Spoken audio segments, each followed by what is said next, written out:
श्री गणेशाय नमः। श्री शिवाय नमस्तुभ्यं। हाय दोस्तों, तुलसी विवाह का शुभ दिन आ गया है और बहुत लोग इसे देव उठनी एकादशी के नाम से भी जानते हैं। बहुत ज़्यादा लोग परेशान हैं कि कब तुलसी विवाह है, 12 या 13 को। हम व्रत किस दिन रहेंगे, पारण कब करेंगे, इन सभी बातों को हम इस वीडियो में बताने वाले हैं, वही पंचांग के द्वारा। तो चलें वीडियो स्टार्ट करते हैं।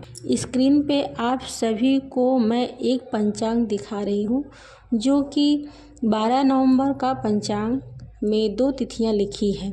आपको एक तरफ एकादशी लिखी हुई है, दूसरी तरफ द्वादशी। हमको मतलब एकादशी से है। लिखा हुआ है शुक्ल पक्ष की एकादशी 11 नवंबर शाम को 6:46 पे लग रही है और ये 12 नवंबर को शाम के 4:05 तक रहेगी।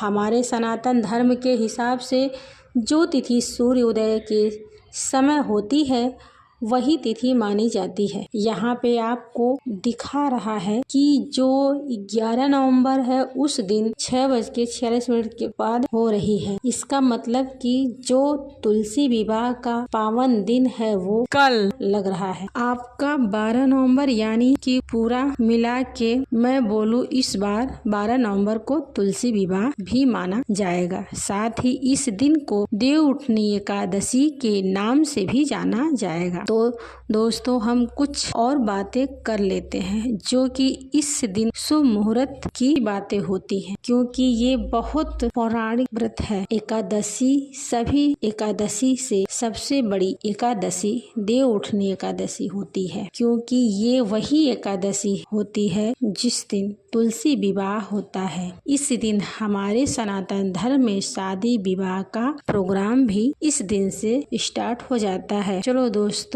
अपने मेन मुद्दे पाते हैं। देखो, यहाँ पे लिखा हुआ है 12 नवंबर 2024 को एकादशी का व्रत होगा। साथ ही मैंने आपको डेट भी बता दिया कब से स्टार्ट हो रहा है और कब तक खत्म होगा।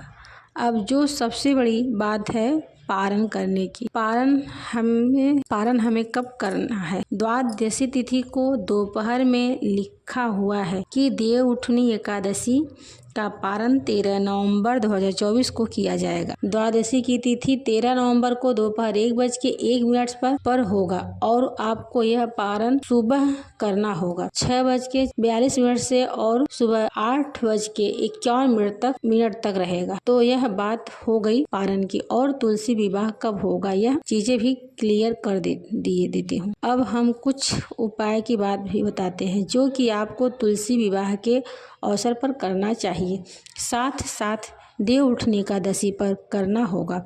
ये जो उपाय है, अगर आपने गुरुजी की कथा को ध्यान से सुनी होगी तो उस कथा में गुरुजी ने कहा था कि जब कार्तिक मास पूर्णिमा तिथि आए उसके 5 दिन पहले हमें एक उपाय करना है। उससे हमारे घर में धन संपदा की कमी नहीं रहेगी, शिव जी की कृपा बनी रहेगी। इसके लिए आपको एक बेलपत्र, एक कमलगट्टा, एक दाना चावल का जो खड़ा होना चाहिए वो पीली हल्दी में रंग ले। साथ में एक तांबे का लोटा ले लें। उसके बाद जल भर लीजिए, उसमें थोड़ा गंगा जल जरूर डाल दें। इसके बाद आप भोले बाबा के मंदिर चले जाइए। बेलपत्र, चावल का दाना, एक कमलगट्टा को शिवलिंग पर चढ़ा दें, फिर 1 लोटा जल चढ़ा दें। और कब करना है ये भी जान लेते हैं। 11, 12, 13, 14, 15 को लगातार इस उपाय को करना है, जिससे आपके घर पर साल भर अन्न धन की कमी नहीं रहेगी। चलो दूसरा उपाय बताते हैं। उपाय कि आप लौंग के साथ करना है यह उपाय। जैसे कई लोग परेशान हैं अपने घर में लड़ाई झगड़े से, उनके लिए होगी यह उपाय।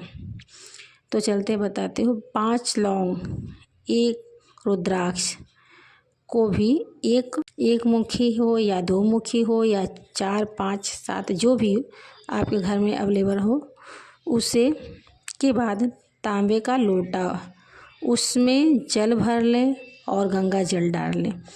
फिर रुद्राक्ष डाल दो और 1 घंटा के बाद रुद्राक्ष को निकाल के अपने घर में रख लें। बाकी सारी जो चीज़ें हैं इन सभी चीज़ों को लेकर मंदिर चले जाएं।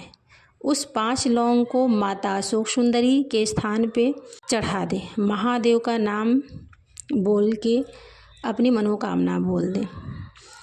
चढ़ाने के बाद जल को शिवलिंग पे चढ़ा दें और जल को लोटे में रोप लें। जहाँ से जलाधारी है गिरता है नीचे, वहीं से लोटे में रोप लें।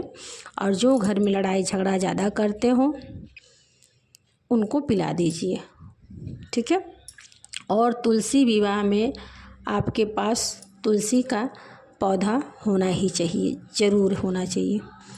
उसके बाद 5 गन्ने ले लें। गन्ने को इकट्ठा करके बांध लें और तंबू के जैसा उसको खड़ा कर दें। और जैसे आप पूजा करते हैं अपने घर में हर साल, वैसे ही कर लीजिए।